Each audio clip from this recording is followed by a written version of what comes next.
High বন্ধুরা, আমার চ্যানেলে তোমাদের অনেক অনেক স্বাগত। আজকে আমি বানাবো এঁচোড়ের নতুন একটি রেসিপি, যেটা কিন্তু দুর্দান্ত স্বাদের হয় আর হয়েও যায় খুব তাড়াতাড়ি। তার জন্য প্রথমে মশলাটা বানিয়ে নিচ্ছি। মিক্সি জারের মধ্যে নিয়ে নিচ্ছি একটা গোটা টমেটো কুচি, কয়েক টুকরো আদা, আর নিয়েছি হাফ বাটির মতন টক দই, আর ওটা বাটি ধোয়া জল, মানে টক দইয়ের বাটি ধোয়া জল নিয়ে নিচ্ছি। গোটা জিরে 1 চামচের মতন, গোটা ধনে, কাশ্মীরি লাল লঙ্কার গুঁড়ো আর ঝাল লঙ্কার গুঁড়ো, আর নিয়ে নিচ্ছি 2 চামচের মতন চারমগজ দিয়ে এটা পেস্ট বানিয়ে রেখে দেবো। এইদিকে এঁচোড় নিয়ে নিয়েছি এখানে 250 গ্রামের মতন, এটা হাফ সিদ্ধ করে নিয়েছি নুন আর হলুদ জলে। আর এইদিকে আলু ছোট ছোট করে কেটে রেখেছি, এটা কিন্তু কাঁচাই রেখেছি, এটা কিন্তু কোনো সিদ্ধ করে নিইনি। এইদিকে কড়া বসিয়ে নিয়েছি গ্যাসের মধ্যে। আমি সাদা তেল নিয়ে নিচ্ছি 3 থেকে 4 চামচের মতন। আমি এখানে সাদা তেল ব্যবহার করেছি, তোমরা চাইলে সর্ষের তেলও কিন্তু ব্যবহার করতে পারো। এরপরে আমি ভাপানো এঁচোড়টা কিন্তু একটু লাল লাল করে ভেজে নেব।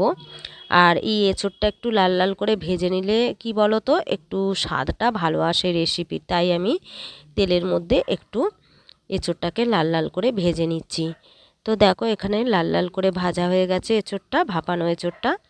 এরপরে আমি তুলে রাখবো একটা প্লেটের মধ্যে। তো চলো সব এঁচোড়গুলোকে আমি একে একে তুলে নিচ্ছি। এরপরে ওই তেলের মধ্যেই আমি দিয়ে দেবো 2 থেকে 3টে ছোট তেজপাতা ফোড়ন, আর 1 চামচের মতন গোটা জিরে ফোড়ন। আর দেখবে তেজপাতাটা আর জিরেটা যেন পুড়ে না যায়, একটু লাল লাল করে ভেজে নিতে হবে। পুড়ে গেলে কিন্তু রেসিপিটার স্বাদটাই নষ্ট হয়ে যাবে।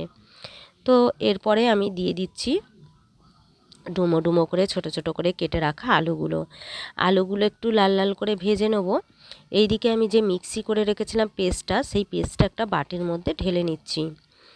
দিয়ে দেবো পেস্টটা, দেখো এখানে লাল লাল করে ভাজা হয়ে গেছে। এবারে পেস্টটা আমি দিয়ে দিচ্ছি।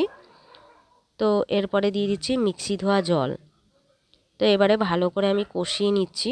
কষাতে কষাতে জলটা যখন একটু শুকিয়ে আসবে, আমি দিয়ে দিচ্ছি পরিমাণ মতন নুন আর হলুদ দিয়ে আরেকটু ভালো করে কষিয়ে নেব।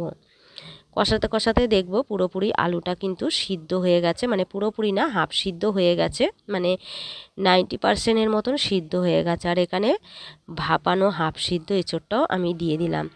এরপরে একটু ভালো করে কষিয়ে নেব। যখন এঁচোড়ের গায়ে পুরো মশলাটা লেগে যাবে কষাতে কষাতে, তখন আমি পরিমাণ মতন জল দিয়ে দিচ্ছি। পরিমাণ মতন জল দিয়ে একটু নাড়িয়ে চাড়িয়ে দিয়ে দেবো একটু স্বাদ আনার জন্য চিনি। খুবই অল্প পরিমাণ চিনিটা আমি দেব। এরপরে 10 থেকে 15 মিনিট ঢাকা চাপা দিয়ে দেবো। দেখো এখানে জলটাও অনেকটা টেনে নিয়েছে, আর এঁচোড় আর আলুটাও পুরোপুরি সিদ্ধ হয়ে গেছে, মাখো মাখো টাইপের হয়ে গেছে রেসিপিটা। উপর দিয়ে একটু গরম মশলা গুঁড়ো আর একটু ঘি আমি ছড়িয়ে পরিবেশন করব। খেতে কিন্তু অসাধারণ স্বাদ হয়, তোমরা বাড়িতে অবশ্যই ট্রাই করে দেখো। আর রেসিপিটা যদি ভালো লেগে থাকে অবশ্যই লাইক করো, সাবস্ক্রাইব করে চ্যানেলটার পাশে থেকো।